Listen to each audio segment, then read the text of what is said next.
What is security and security guard? Hello mga ka-59. For today's video po, ipapaliwanag ko po sa inyo kung anong ibig sabihin ng security at security guard. Okay? Para po ito sa mga kasamahan ko at sa mga security. Para alam po natin pag tayo ay tinanong kung anong ibig sabihin ng security. Okay? Dito na tayo. Security is the state of being free from danger or threat. Short definition lang.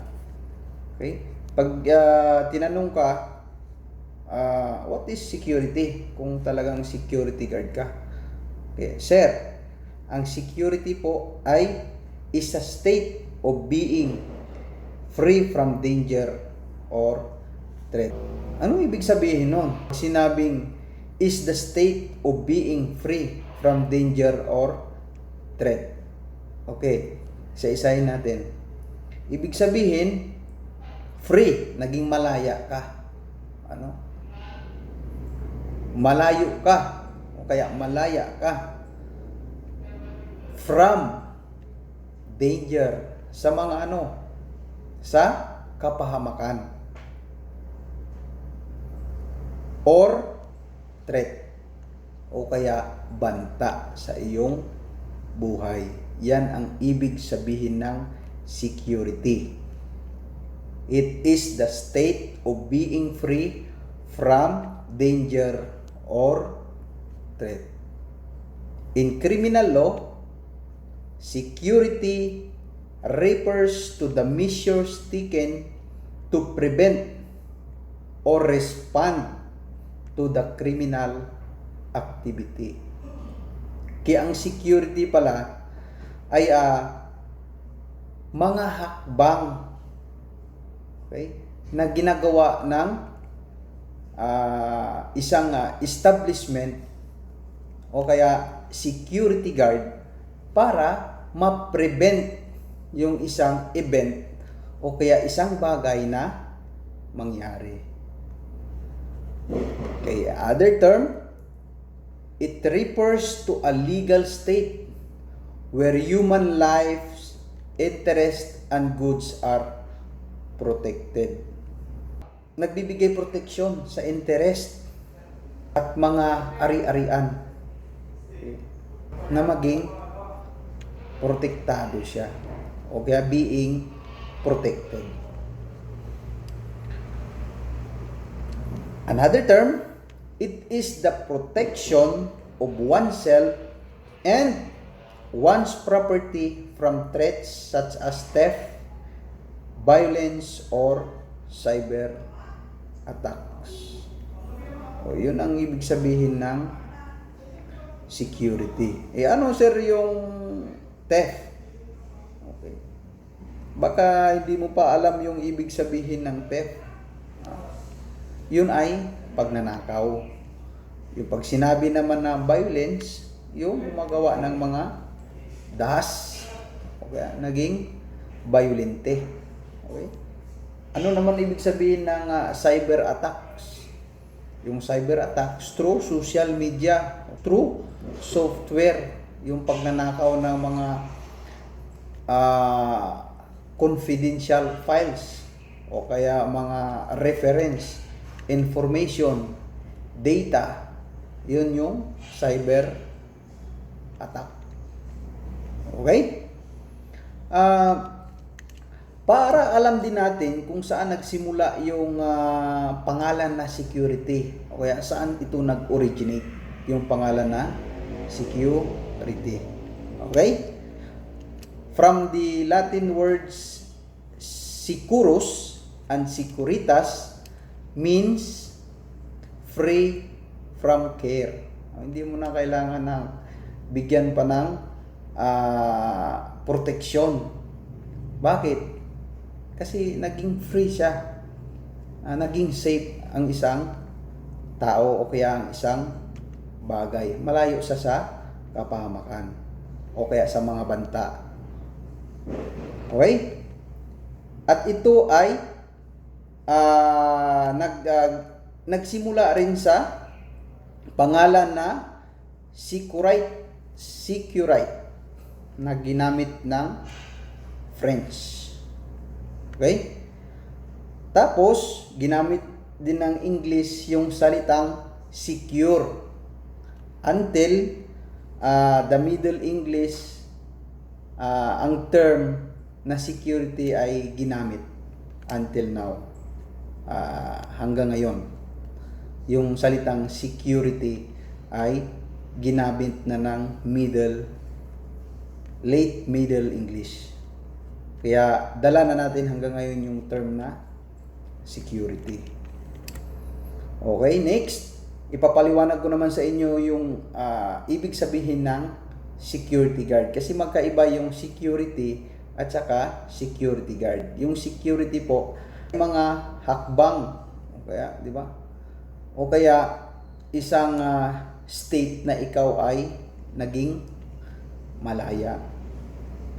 Ano naman ibig sabihin ng security guard, mga ka-59?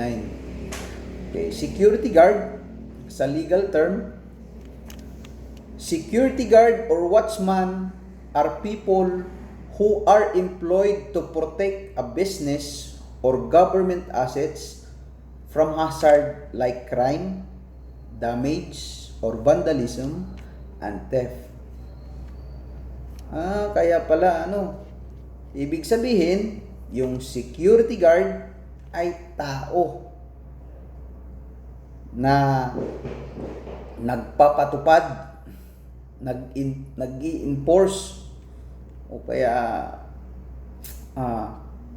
gumagawa ng hakbang, okay, para maprotektahan ang isang kumpanya. Ano ang pinoprotektahan ng security guard? Para hindi manakaw.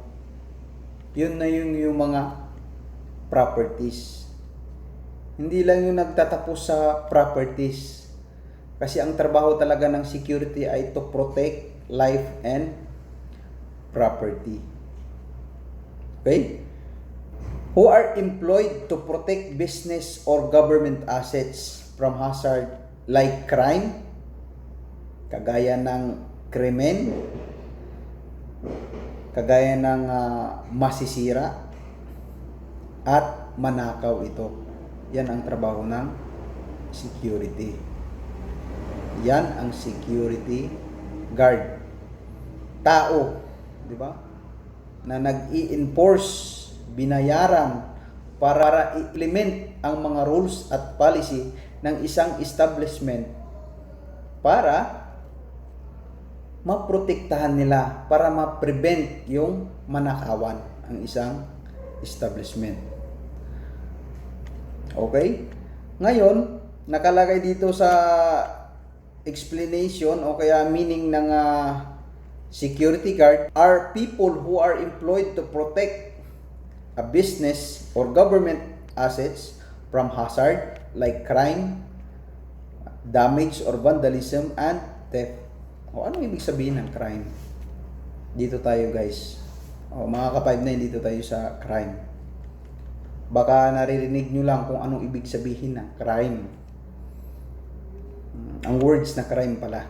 Pero hindi nyo alam yung ibig sabihin ng crime. Makinig kayo, guys. Crime is an act or omission that constitute an offense that may be prosecuted by the state and it is punishable by law. Ibig sabihin, aksyon na ginawa ng isang tao or isang bagay na inuutos ng batas pero hindi ginawa ng isang tao, yun po ay crime. At yan po ay pinoprosecute, tapos binibigyan ng punishment. Yun na yun yung crime. Ano naman yung ibig sabihin ng vandalism? Vandalism is an act involving destruction or damage of public or private property, act of mindless. Wala kang pakialam. Basta sisirain mo yan. Diba? Kaya wawasakin mo. Action. Diba? Involving distraction. Nanira ka. Diba? Sinira mo. Kaya isa yan sa mga trabaho ng security para ma-prevent ang isang private property na masira. Kaya may security. Kaya nag-hire ang isang party, kaya ang isang private property owner na mag-hire ng security para mag-protect, para protektahan ang isang establishment. Okay. Act of mindless, wala siyang pakialam. Yun ang ibig sabihin ng vandalism. Ano naman yung theft? Baka hindi nyo rin alam ito mga ka-59. Ito po ay kadalasan talaga na nangyayari sa atin at ito ay mga kaso na pinapile natin sa police station o kaya sa korte. Okay? Yung theft, in legal term, taking someone else's property or services without their permission or consent with the intent to deprive the rightful owner of it. Ibig sabihin, pag nanakaw ito, okay, ninakaw mo ang gamit na hindi alam ng may-ari. Ninakaw mo ang isang items o kaya ang isang property at kinuhanan mo ng karapatan yung may-ari. Yun yung ibig sabihin ng deprive. Diba? The rightful owner. Kasi hindi mo nirespeto. Kinuha mo na, hindi niya alam. At may kaso po tayo dyan pag sinabing theft.